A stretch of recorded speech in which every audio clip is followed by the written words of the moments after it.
Pada suatu malam, tampak sebuah makam sedang dibongkar oleh dua orang yang tidak bertanggung jawab ini. Mereka mengambil tali pocong jenazah itu, lalu mengangkat tali pocong itu, kemudian membacakan mantra-mantra. Pria ini kemudian mengikatkan tali pocong itu di pinggangnya. Sementara pria bertopi ini membakar sebagian wajah jasad yang ada di dalam makam itu. Tapi tiba-tiba matanya terbelalak. Pria ini sempat hendak kabur, namun temannya terus menyuruh agar melanjutkan. Mereka hanya ingin mengambil cairan minyak yang keluar setelah kulitnya dibakar, kemudian menjadikannya sebagai jimat. Setelah melancarkan aksinya, kedua pria ini mengembalikan makam itu seperti semula. Namun mereka tidak sadar jika mereka diawasi sesosok pocong yang berdiri di tengah makam. Keesokan harinya, beberapa warga menemukan makam itu dalam kondisi berantakan. Mereka lalu berlari untuk melaporkan kejadian itu. Pria ini kemanapun pergi selalu membawa tali pocong. Ternyata mereka berdua sedang membuka usaha berjualan makanan. Pria ini menggunakan minyak tersebut untuk disasarkan kepada pelanggan pertama. Saat memberikan belanjaan wanita itu, ia menggenggam erat tangan wanita itu hingga membuat wanita itu pun menjadi marah. Saat wanita itu pergi untuk membuktikan apakah minyak itu berhasil, pria ini menunggui wanita itu. Lalu tak lama kemudian, wanita itu pun menoleh ke belakang. Wah, berhasil nih kayaknya. Dan setiap penggunaan minyak itu, sosok pocong selalu tampil di dekat mereka tanpa mereka sadari. Wanita ini tertidur sambil memeluk sebuah bantal guling, tetapi tanpa ia sadari bahwa yang ia peluk sebenarnya adalah sesosok hantu. Astagfirullahaladzim, serem bener. Setelah menggunakan minyak pocong yang diambil dari sebuah makam, pria ini berhasil mendapatkan pujaan hatinya. Sementara temannya yang mengambil tali pocong dari jenazah perempuan itu juga, ia mendapatkan nomor keberuntungan berkali-kali. Hingga suatu hari ia pun terlihat sangat gembira karena nomor yang ia pasang ternyata tembus. Namun hal ini membuat ibunya menjadi sangat bingung dan mencemaskan kondisi anaknya. Saat ia berusaha untuk menasihati, pria ini menjawab bahwa nanti ibu juga yang akan merasakan hasilnya. Haji menang kan, mak juga nak merasa duitnya nanti.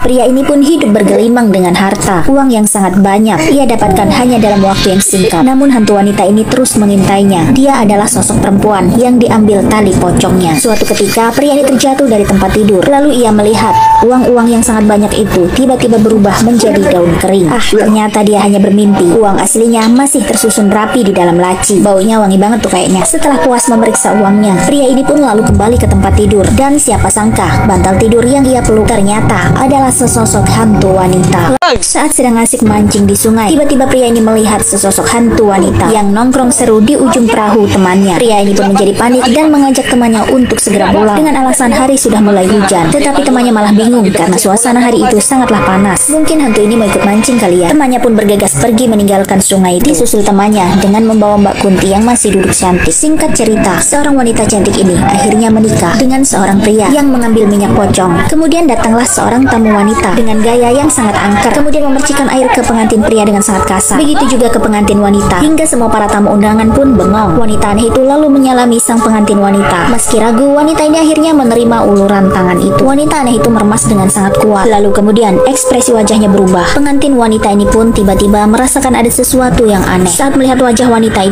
itu berubah menjadi sangat seram. Pengantin wanita ini pun kemudian histeris. Ia menjerit ketakutan, lalu kemudian seperti kesurupan. Setelah kondisi mulai agak tenang, pria ini mencurigai itu semua adalah akibat dari minyak pelet yang ia dapatkan di dalam makam. Malamnya, wanita itu kembali bertemu dengan sosok wanita angker dengan baju putih dan rambut hitam yang panjang. Wanita itu sedang menangis mencari anaknya. Wanita ini sangat ketakutan. Ternyata wanita ini sedang bermimpi. Pria ini berusaha untuk menenangkan istrinya, tapi ternyata sosok yang mirip Kiki Saputri itu ada di sudut kamarnya. Emak-emak gemoy ini melihat sesosok hantu sedang duduk di atas tubuh anaknya. Pria ini terlihat kesulitan untuk bernafas, merasa sakit karena tubuhnya ditindih oleh makhluk itu. Sementara emak-emak ini penyakitnya mulai kambuh. Ditambah lagi, hantu itu pun memandanginya terus. Perlahan-lahan tubuh emak gemoy ini pun mulai tersungkur. Setelah itu, seketika pria ini pun terbangun dari tidurnya. Ia lalu menemukan ibunya dalam kondisi sudah tidak berdaya. Ini ibunya terbaring lemah di atas tempat tidur. Pria ini berpikir semua pasti ada hubungannya dengan tali pocong itu. Ia lalu pergi ke rumah temannya. Mereka harus menggali kubur lagi karena ilmu yang mereka ambil sudah mulai luntur. Tetapi temannya ini menolak. Ia tidak mau lagi terlibat dalam hal seperti itu. Mereka pun terlibat keributan. Karena kesal, pria ini pun pergi dan menggali makam seorang diri. Sambil membawa sebuah lentera, ia pun pulang. Sampai di rumah, ia pun kembali melakukan ritual kepada tali pocong yang ia ambil. Setelah memperbarui tali pocong itu, pria ini pun kembali mengenakan di pinggangnya. Dan tali pocong itu adalah milik gadis berhijab ini, guys. Pria ini mengambil tali pocong milik seorang gadis yang berhijab ini guys. Di sisi lain, temannya sungguh-sungguh ingin bertobat. Ia berkonsultasi dengan seorang ustadz. Semua ia lakukan karena sudah mendapatkan wanita yang dicintainya. Dan saya nak bertaubat.